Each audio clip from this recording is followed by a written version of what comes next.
Bil-budget li ħabbar il-gvern għas-sena d-dieħla, 95,000 pensjonant se jgawdu minn żieda oħra ta' 5 euro fil-ġimgħa li tinkludi euro u 75 ċentesmu ta' żieda għall-oli tal-ħajja u 3 euro u 25 ċentesmu żieda addizzjonali.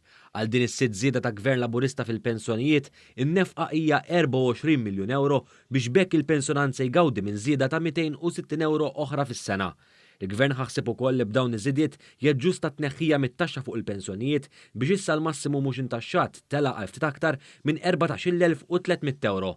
Il-koppji pensjonanti li t-taxxa tinqatalhom bħala miż-żewġin se jgawdu minn 3,600 euro dħul ieħor eżentat minn ħlas ta' taxxa. Il-pensjonanti se jgawdu minn bonus għall-oli tal-ħajja li se jieħduh sħiħ.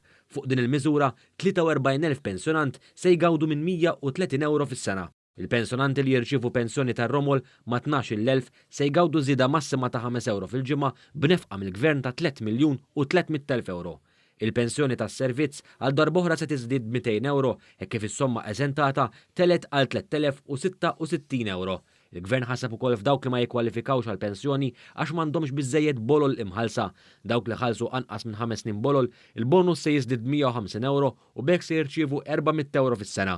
Dawk li ħalsu aktar minn 5 snin bolol, il-bonus se jkun ta' 500 euro fis-sena.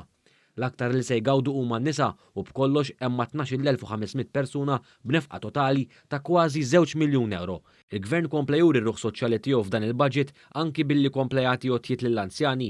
L-anzjani mit-80 sena l fuq li jgħixu fil-komunità jew f'dar tal-anzjani privata se jibqgħu gawdu mill-lotja tal-Gvern tant li se tiżdied b'50 euro fis-sena biex bekk il-lotja se titlaq għal 400 euro fis-sena. Hawnhekk se jgawdu b'kollox 21,000 anzjan.